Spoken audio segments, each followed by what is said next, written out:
लघु शंका जाने के बाद शुद्धि कब होती? बैठे बैठे बताना है। हाथ पैर धुलना, फिर क्या करना? नहीं, स्नान नहीं। लघु शंका में स्नान की आवश्यकता नहीं।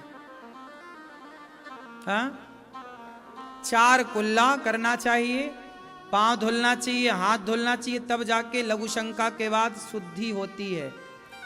शुद्धि तब होती है। अब आप क्या करते हैं? लघु शंका जाते हैं, ना तो हाथ धुलता है आज का आदमी, ना पांव। इससे क्या होता है कि आपने ध्यान दिया होगा, जहां गंदगी होती है ना, उस तरफ मक्खी ज्यादा होती है, मच्छर ज्यादा होते हैं। उसी तरह जब आप शुद्धि का ख्याल नहीं रखते, तो आपने सुना होगा एक कहावत कि जैसी राखे शुद्धि वैसी बने, वैसी बने। हाँ, शुद्धि से बुद्धि का संबंध है। आप जैसे लघु शंका गए, कुल्ला नहीं किया, तो आप अशुद्ध हैं। उस अशुद्धि अवस्था में आपकी तरफ जितनी भी प्रकृति में, संसार में नेगेटिविटी है, नकारात्मकता, वो आपके ऊपर बढ़ेगी और आप सदा नेगेटिविटी के शिकार हो जाएंगे। इसलिए आपके मन में गलत गलत थॉट आते हैं, गलत गलत विचार आते हैं, क्योंकि अशुद्धि है। तो वो अशुद्धि गलत चीज को खींचती है। भाई ये बताओ, ये जो मोबाइल में नेटवर्क मिलता है, ये टावर जो गड़े होते हैं गली गली, जगह जगह, वो सैटेलाइट से कुछ खींच रहे हैं कि नहीं? बोलो, खींच रहे हैं ना? तब तो खींच के तुम्हें नेटवर्क दे रहे हैं। उसी तरह तुम भी तो एक टावर हो, चलते फिरते। तुम्हारा भी तो सिस्टम खींच रहा है प्रकृति की अच्छाई और बुराई। बोलो, तो जब तुम गलत होते हो, अशुद्ध होते हो, तो तुम्हारी ओर नेगेटिविटी खिंचती है, और जब तुम शुद्ध होते हो तो तुम्हारी ओर पॉजिटिविटी खिंचती है। तो लघु शंका जाओ तो 4 कुल्ला करना ही चाहिए। ये तो रहा लघु शंका का विचार। सबको करना चाहिए, स्त्री और पुरुष। 4 कुल्ला हाथ पांव धोए बिना आप शुद्ध नहीं होंगे। आप इसे स्वीकार करिए और करिए, वरना बुद्धियां इसलिए भ्रष्ट हैं सबकी। अब दूसरा, शौच। जब आप शौच करने जाते हो, आजकल आदमी शौच करने के बाद नहाता नहीं है, शौच करने के बाद वही कपड़े पहन के पूरे घर में नाचता है। रसोई में चला जाए, रोटी निकाल ले, खाए, अरे राम राम राम। तुम्हारी बुद्धि, इसलिए तो तुम्हारा आजकल के लड़का लड़की लिवन में काहे रह रहे हैं? इन्हें 17 लड़की काहे चाहिए? इन्हें 17 लड़के काहे चाहिए? तुम चरित्रहीन, रावण ने तो एक सीता पर नजर डाली, तुम तो ना जाने कितनी लड़कियों के चक्कर में पड़े हो। तुम तो रावण से भी बड़े रावण हो। बोलो हाँ कि ना? रावण ने तो एक नारी पर नजर डाली ना। आजकल के लड़के देखो, 17 पे नजर है कि नहीं? आज के छोरा छोरी जब तक 17 लोगों का आई लव यू ना लिख के भेज दें, तब तक इन्हें नींद नहीं आती। हाँ या ना? ये इनकी बुद्धि ऐसी काहे होगी भैया? आप बताओ कि उस रावण में और इन रावणों में अंतर है कुछ? हाँ, वो रावण फिर भी सीता को चुरा के ले गया, लेकिन सीता पर कभी उसने गलत दृष्टि नहीं रखी, जबरदस्ती नहीं की। रावण ने सीता मां के साथ कोई जबरदस्ती की? फिर वो रावण फिर भी ठीक था। आज के रावण, तुम शादी के पहले ही ना जाने कितनी स्त्री पुरुषों के संग रहते हो, चरित्रहीन हो गए। ये विचार तुम्हारे भीतर आया कहां से? हम लोग तो ये चीज सोच भी नहीं सकते। पराई स्त्री पराई पुरुष के बारे में सोचना भी पाप है, शास्त्र कहते हैं। राम सोचते भी नहीं थे। यदि आप मैया यहां बैठी हो, यदि तुम पराये पुरुष के बारे में सोच लोगी ना, वो सोचना भी पाप है। छूना तो छोड़िए, टच करना तो छोड़िए, सोचना। अच्छा बताओ जी, पराई औरत, एक पतिव्रता नारी पराये पुरुष के बारे में सोच रही है, तो सोचना भी पाप है कि नहीं? बोलो। आपने छुआ नहीं किसी को, टच नहीं किया, केवल सोचा, थॉट आए, विचार आए, वो विचार भी पाप युक्त हैं। मानते हैं आप लोग के नहीं? अब मेरा सवाल आप लोगों से कि तुम्हारी माँ पराये पुरुष के बारे में सोचना भी पाप मानती है, तुम्हारा पिता पराई नारी के बारे में सोचना भी पाप समझता है, और तुम पराई लड़कियों के संग लिव-इन में रह रहे हो। ये विचार तुम्हारे भीतर कहां से आ गए? ये विचार कैसे आए? जैसी राखे शुद्धि वैसी बने बुद्धि। तुमने शुद्धि का ख्याल नहीं रखा, तुम्हारी बुद्धि हो गई भ्रष्ट। और सुनो, चरित्रहीन पुरुष हो या चरित्रहीन स्त्री, उस चरित्रहीन पुरुष और चरित्रहीन स्त्री की सदगति होना बड़ा कठिन है। भगवान की डायरी में तुम रेड हो गए, अब तुम्हें भगवान देखेंगे कि भाई तुम चरित्रहीन हो। जाओ पहले संसार में दोबारा चरित्र की स्थापना करना, चरित्रवान बनकर के जब मेरी आराधना करोगे तब मैं तुम्हें प्राप्त करूंगा, तब मैं तुम्हें प्राप्त होऊंगा। आपको क्या लगता है? चरित्रहीन व्यक्ति कहीं शोभा नहीं पाता। अब एक बात कहना चाहिए मुझे कि नहीं कहना चाहिए, लेकिन फिर भी हम आपको कह रहे हैं समझाने के लिए। अब बताइए, चरित्रहीन जो होती है स्त्री या पुरुष, पुरुष यदि चरित्रहीन हो जाए उसे जार पुरुष कहते हैं। अरे ये तो जार पुरुष। और स्त्री चरित्रहीन हो जाए उसे वैश्या कहते हैं सामान्य भाषा में। बोलो, वैश्या कहते कि नहीं?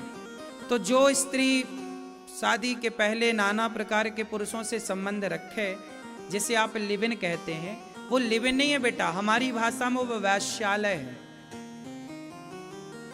क्या है भैया बताओ? वैश्यालय। तुम वैश्या बन गई एक प्रकार की, तो तुम पढ़ने गई थी बेटा कि वैश्या बनने गई थी? ये बताओ।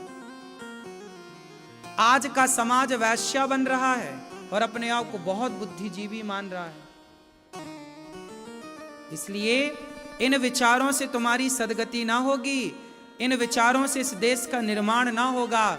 इस देश को बनाने वाले जितने थे चरित्रवान लोग हैं, चरित्रवान लोगों ने योगदान दिया। रानी पद्मावती, क्या जरूरत थी जौहर करने की? खिलजी आया था, परोस देती अपने आप को, नहीं मरूंगी यार, कौन जले, एक भाप लग जाए रोटी की तो आदमी के फफोले पड़ जाते हैं। कितना कष्ट होता है जलने में। क्यों जी, आप जरा एक चिनगारी छुबाओ हमें पीड़ा कितनी होती है, हम आपको छुबाएं आपको पीड़ा कितनी होती है। तो खिलजी आया था, परोस देती अपने आप को खिलजी के आगे, लेकिन नहीं, उन्होंने मरना उचित समझा, जौहर करना उचित समझा, आग में जलना उचित समझा, लेकिन अपने आप को पराये पुरुष के आगे परोसना उचित नहीं समझा। यह है भारत का चरित्र। ऐसे चरित्रवान लोग इस देश में थे। अब जरा उनकी तुलना आज की छोरियों से कर लो, कहां पद्मावती बची अब? आजकल के तो लोग 1000-2000 में ही अपने आप को परोसने को तैयार है। आजकल बड़े बड़े कॉलेज में, बड़े बड़े शहरों में जो लड़कियां और लड़के पढ़ने जाते हैं ना, तो लड़कियों के खर्चे होते हैं ज्यादा लड़कों के। तो लड़कियां माँ बाप से पैसा कितना मंगाएं, तो माँ बाप के पैसे से काम गुजारा होता नहीं है, उन्हें बड़ा मोबाइल, बड़ा सिस्टम चाहिए, तो किसी ना किसी लड़के को सेट कर लेती हैं। तू मोबाइल दिला दे, तू ये दिला दे, तू ये दिला दे। इस चक्कर में वो अपने आप को पैसे के लिए परोसती रहती हैं पराये पुरुषों के आगे। बोलो हाँ, आजकल पढ़ाई कम चल रही है, ये परोसना ज्यादा चल रहा है। ये बात सही है कि गलत है? बोलो। तो ये लड़की पढ़ने गई है कि वैश्या बनने गई है? और इस वैश्या बनने वाली लड़कियों को, इन्हें जरा भी शर्म भी नहीं है कि हम क्या कर रहे हैं, चरित्र को पैसे से बेच रहे हैं। ये काम वैश्याओं का था, अब वैश्याओं का धंधा तुमने चौपट कर दिया, वैश्याओं के पेट में लात मार दिया, तुम बन गई। तुम पढ़ाई शिक्षा हमें चरित्रहीन नहीं बनाती बेटा। राम पढ़े तो क्या बने? चरित्रवान। राम चरित्र मानस लिखी गई, राम चरित्र सुनवे को रसिया, राम लखन सीता मन। हाँ, राम पढ़े तो चरित्रवान बने, विवेकानंद पढ़े तो चरित्रवान बने, झांसी की रानी पढ़ी तो चरित्रवान बनी। तुमने ऐसा क्या पढ़ लिया कि तुम पढ़ गए तो तुम वैश्या बन गए? आग लगे तुम्हारी ऐसी पढ़ाई में जो पढ़ाई तुम्हें वैश्या बनाए। क्यों ऐसा भगवान ना पढ़ाए कि देखो पढ़ाई लिखाई आपको वैश्या बना दे।